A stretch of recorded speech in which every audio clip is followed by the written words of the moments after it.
Welcome to Heart Secrets. Respeto.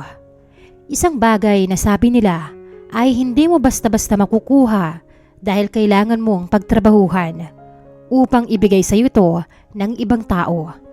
Ngunit paano kung ang respeto na dekada mong tinrabaho ay mawawala lang dahil sa isang pagkakamali? Dahil sa isang pangyayari na tuluyang magpapabago at sisira sa buhay mo. Magandang araw po, Miss Heart, at pati na rin po sa inyong mga listeners. Itago nyo na lang po ako sa pangalang Kapitan Danny. Isa po akong kapitan dito sa maliit naming barangay. Ako po ay 48 anyos na at may 3 anak na nasa kolehiyo. Ang tanging kasama ko na lamang sa buhay ay ang asawa ko na si Susan. Dahil minsan na lang pong umuwi ang mga anak namin, gawa ng busy sila sa kanilang pag-aaral sa syudad. Nakatali po ako sa tungkulin ko bilang isang kapitan habang ang asawa ko naman ang katuwang ko. Bukod doon ay palagi din siyang nasa simbahan dahil isa po siyang deboto. Masasabi ko na maganda po ang pamamalakad ko sa barangay namin dahil wala naman akong natatanggap na kahit na anumang complaint sa mga kabaryo ko mula nung magsimula ang termino ko. Bukod pa doon ay marami din kaming napagawang project. Hindi katulad ng mga dating nakaupo. At saka, nagpapagawa din po ako ng daan habang summer pa, hindi gaya ng ibang politiko na magpapagawa ng daan kapag malapit na ang tag-ulan.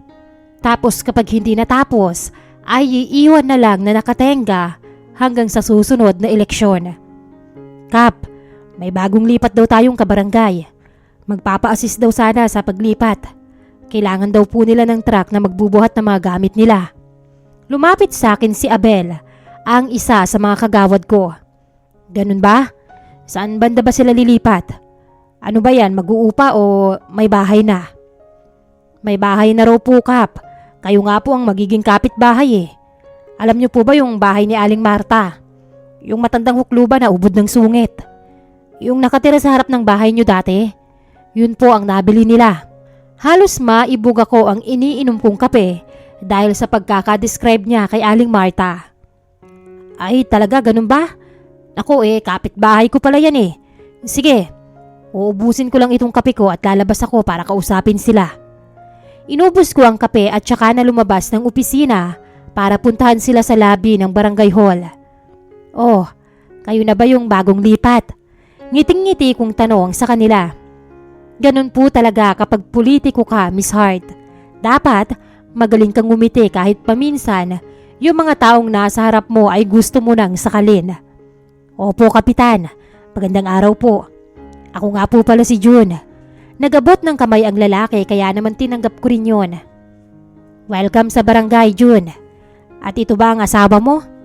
Abay, napakaganda. Nginitian ko ang babae. Simpleng pink t-shirt lang na may print na Mickey Mouse ang suot niyang damit. At saka maong na short naman na pang ibaba. Napakasimple at niwala siyang ka-makeup. Pero napakaganda niya, Miss Heart. Hindi ganun ka-perpekto ang mukha niya kung titignan mo. Hindi ganun katangusan ng ilong. Pero napakaganda ng mga ngipin niya. At mayamang-mayaman siya pagdating sa appeal. Hello po, Kapitan. Masigla niyang bati sa akin. Nagulat pa ako nung yumakap siya kaagad. Ako nga po pala si Cynthia. Asawa po ako ni June. Balita ko po magkapit-bahay daw tayo. Oo. Magkapit-bahay nga tayo. Napapalakpak siya. Naku, saktong-sakto po. Magluluto po ko mamaya ng specialty ko na sinigang na hito. Dadalhan ko po kayo. Hito? Hindi ba't iniihaw dapat ang hito? Taka kong tanong. Naku, Kapitan, sa lugar po namin iba-iba ang luto sa hito. Hayaan niyo po mamaya. Ipapatikim ko po sa inyo. Napalunok ako nung mapansin ko ang mga titig niya sa akin. Hindi ko alam kung namamalikmata lang ba ako o baka dahil masyado lang siyang friendly. Miss Heart, kung gaano po kadaldal si Cynthia, ay gano'n naman po ang pagiging tahimik ni June.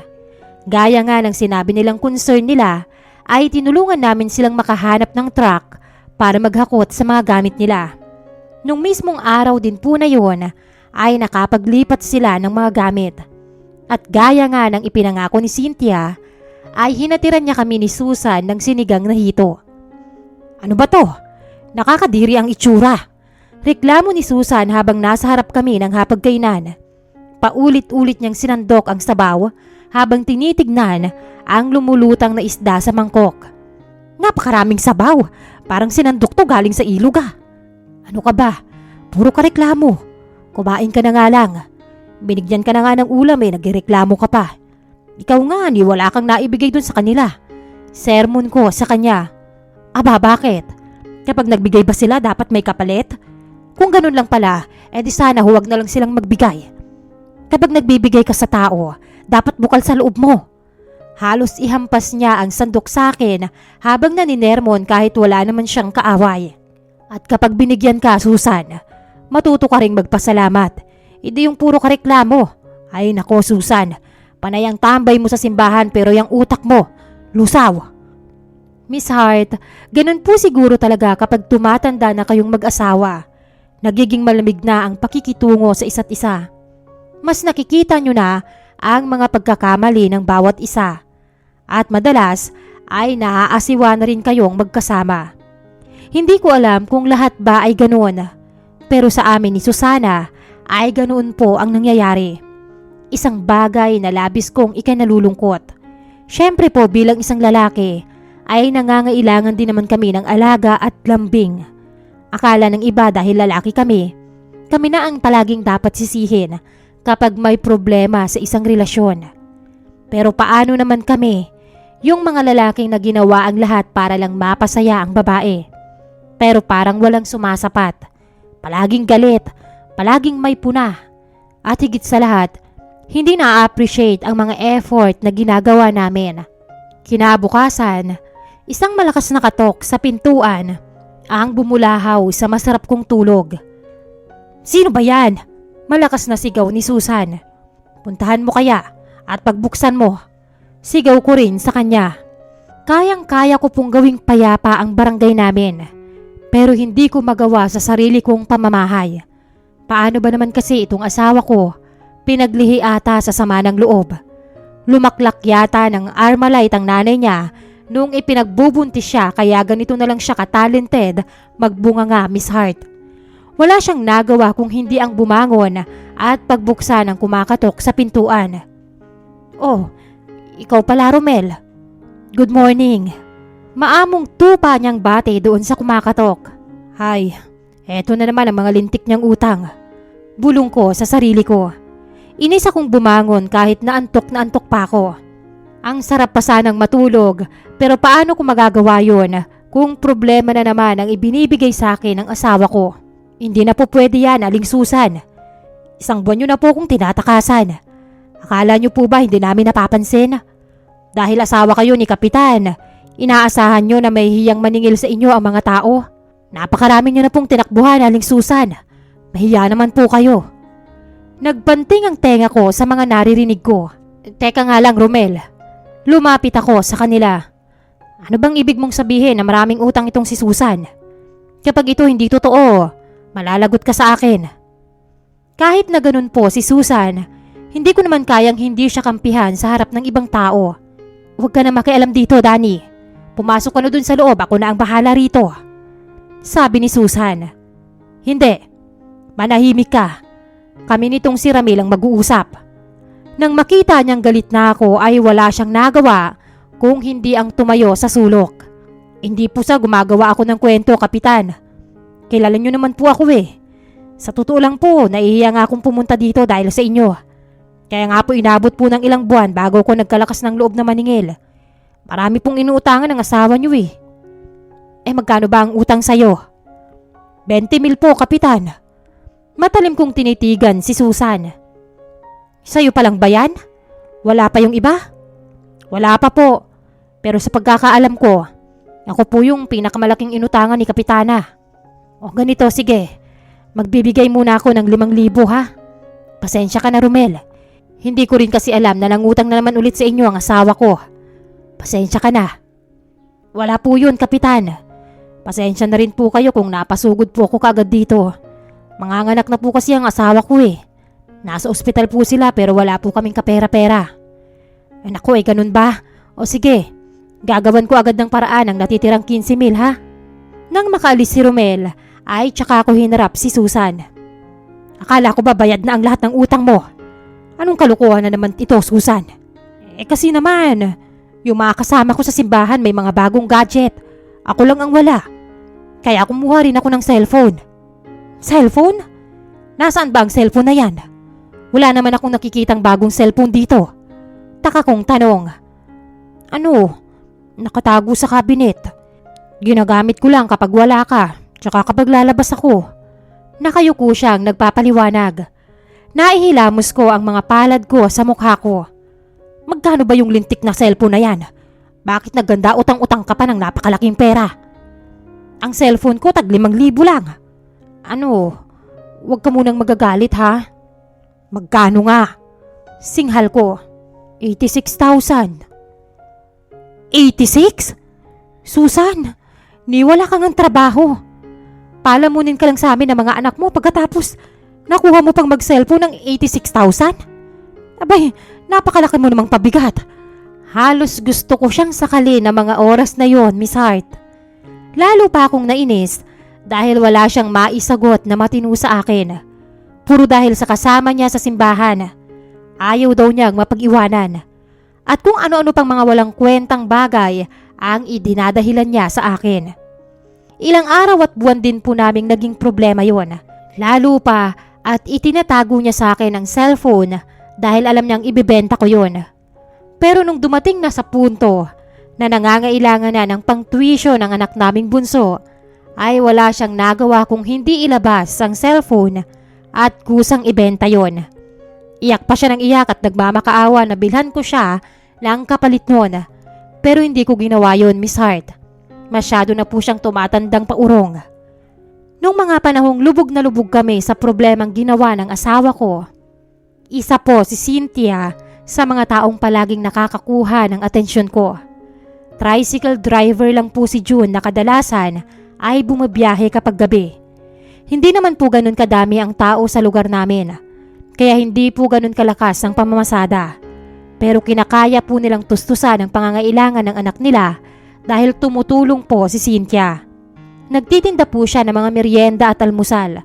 At sa tingin ko ay magaling din siyang humawak ng pera. Dahil nakikita ko naman na maganda ang pamamalakad niya sa tahanan nila. Hindi sila yung tipong utang ng utang.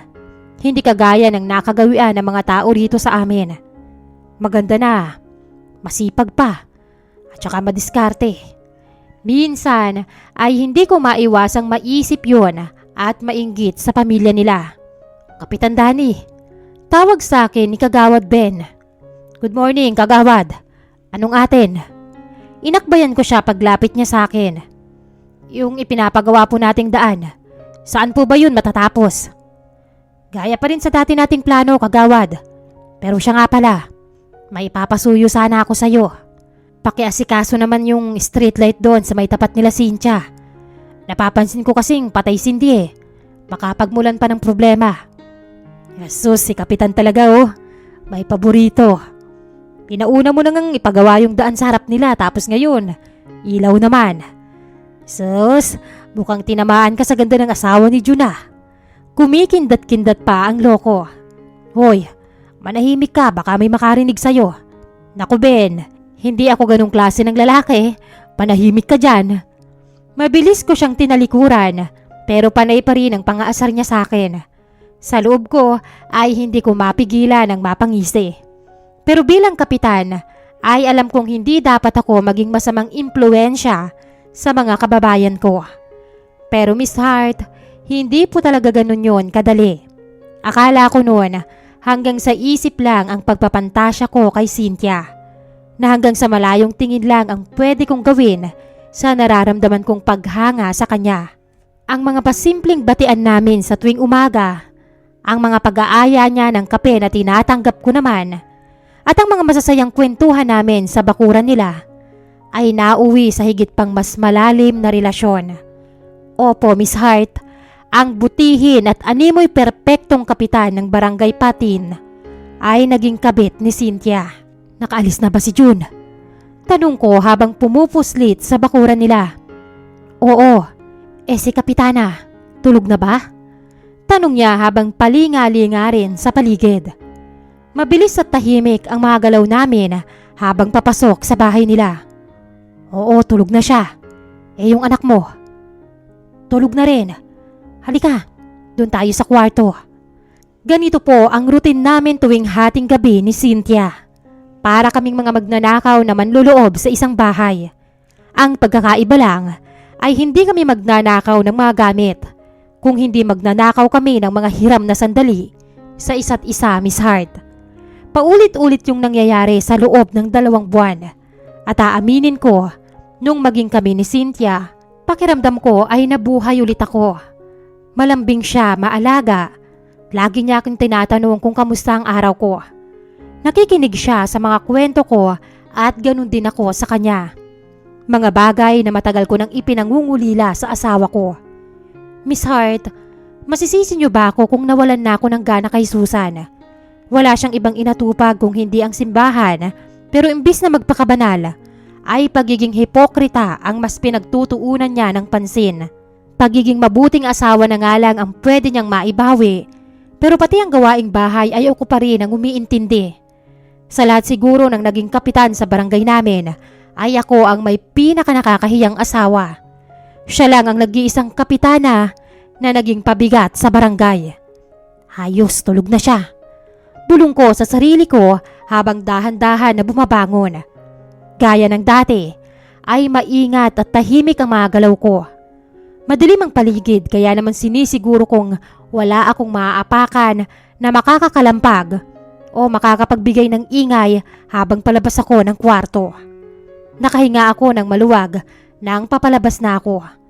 Akmang pipihitin ko na ang doorknob sa pintuan sa sala nang biglang, "Saan ka pupunta?" Malamig at puno ng otoridad na tanong ni Susan. "Bakit gising ka pa?" Tanong ko rin na hindi nagpapatinag. "Akala mo ba hindi ko napapansin ang pag-alis-alis mo tuwing madaling araw? Halos 2 linggo mo nang ginagawa yan. Saan ka ba nagpupunta?" Napalunok ako at hindi alam ang isasagot. Nakita kaya niya na pumupuslit ako papunta kina Cynthia. Ang sabi niya ay 2 linggo ko nang ginagawa. Ibig sabihin ay 2 linggo pa lang niya akong nakikita na umaalis. Pero alam niya kaya kung saan ako nagpupunta? Sunod-sunod na tanong na pumapasok sa isip ko. "Ano?" "Sumagot ka." Sininghalan na naman niya ako. "Sa labas, nagpapahangin." "Nagpapahangin? Nang hating gabi? Huwag mo nga akong lokohin, Danny. Sabihin mo, saan ka ba talaga nagpupunta?" Hindi ko nagawang sumagot pero nakipaglaban ako ng titigan sa kanya. Hindi pwedeng umamin, Miss Hart. Kahit anong mangyari, hindi ako pwedeng umamin. Dadalhin ko ang sekretong ito hanggang sa hukay. Hindi ko hahayaan na masira ang pangalan ko. At lalong-lalong hindi ko hahayaang mawala ang respeto sa akin ng mga tao. Alam mo, Susan, lumalabas ako tuwing hating gabi dahil hindi ako makahinga sa bahay na to. Sa tuwing kasama kita, pakiramdam ko sinasakal na ako. Natigilan siya sa mga sinabi ko at agad na nangilid ang mga luha. Napakalamig na ng pagsasama natin. Sinubukan ko namang isalba ang relasyon. Pero sobrang makasarili mo, Susan. Pating mga anak natin nahihirapan sa pera dahil sa mga luho mo. Hindi ka na nga nagtatrabaho. Ginawa mo pang hobby ang pangungutang. Hindi ka nga nahiya. Nagtataka ka kung bakit ako umaalis. Umaalis ako para makahinga. Dahil para kong paulit-ulit na pinapatay kapag kasama kita. Bumuhos ang mga luha niya. Mabuti na lang at naniwala siya sa mga sinabi ko. Hindi rin naman kasi nungulingan yon dahil may katotohanan sa bawat mga salitang binibitawan ko, Miss Hart. Akala ko ay mabubuko na ako ng gabing yon. Pero baligtad ang nangyari. Nanghingi ng pasensya sa akin si Susan at nangakong magbabago. Bagay na lubos kong ipinagpapasalamat. Pero aaminin ko, hindi ko inaasahan ang pagbabago niya. Kahit papilit niya akong nilalambing ng mga sumunod na araw, ay hindi ko siya pinagtutuunan ng pansin. Palagi lang akong excited umalis sa tuwing hating gabi. Dumating pa ako sa punto na hinahaluan ko na ng kaunting pampatulog ang pagkain niya para makasiguro ako na hindi niya ako mahuhuli. Hanggang sa isang araw ay may nangyari, isang bagay na nagpabago sa aming lahat.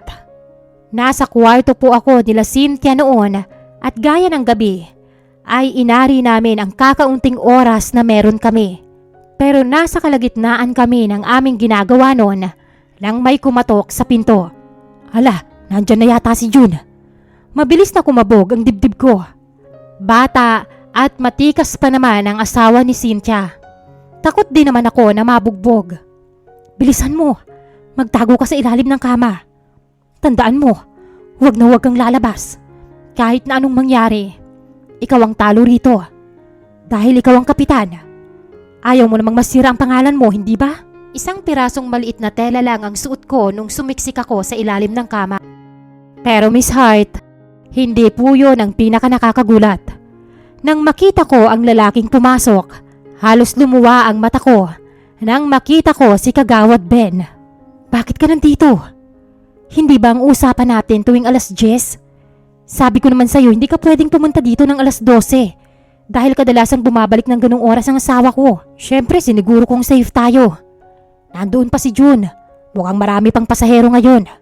Opo, Miss Hart. 2 po kaming kabit ni Cynthia. Pero hindi po dyan nagtapos ang maaksyon naming gabi. Dahil habang asiwang-asiwa ko sa pakikinig ng pag-iisa nila, ay tunog naman ng tricycle ang sunod kong narinig. Gaya ng tagpo kanina ay naaligaga din sila. Magtago ka sa ilalim ng kama. Tandaan mo, huwag kang lalabas. Gusto mong tumakbo bilang kapitan, hindi ba? Masisira ang pangalan mo kapag nalaman nilang kabit ka. Kaya kahit na anong mangyari, huwag kang lalabas. Baliw, yan ang tamang salita para i-describe si Cynthia. Hindi ko alam kung mag-hello ba ako kay Ben nung magkita kami sa ilalim. Pareho lang kami ng suot at parehong takot na mahuli ng asawa ni Cynthia. Pero Miss Hart, mabilis po ang karma. Yan po ang natutunan ko ng gabing yon. Dahil gaya po ng inaasahan, nahuli niya kaming 2 sa ilalim. Sa sobrang pagkapahiya, ay tumakbo ko sa likod papunta sa amin. Pero dahil sa lakas ng sigawan, ay nabulahaw ang mga kapitbahay namin at nagsilabas sila. Nakakapanlumo at nakakahinayang, Miss Hart.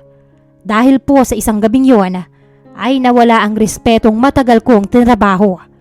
Nawala ang magandang imahe ko sa mga tao. At lalo pa kaming nagkasira ng asawa ko. At ang masakit, pati ang mga anak ko ay halos itakwil ako, Miss Hart. Captain Superman. Yun na po ang tawag sa akin ng mga tao ngayon. Dahil sa kapirasong suot ko noong mga oras na yon at sa bilis ng pagtakbo ko. Miss Hart, siguro po ay ngayon lang po kayo nakarinig ng ganitong kalala at ganitong nakakahiyang na kwento. Pero mas minabuti ko po na ibahagi sa inyo ang karanasan ko nang sa ganon ay may matutunan ang mga listeners ninyo. Miss Hart, maraming salamat po sa pagbibigay ng tsansa na maging parte ng inyong programa ang kwento ko. Sana po ay marami pa kaming magagandang kwento na marinig mula sa inyo. Dito ko na po tatapusin at maraming salamat po sa inyong pakikinig. Lubos na gumagalang, Kapitan Danny.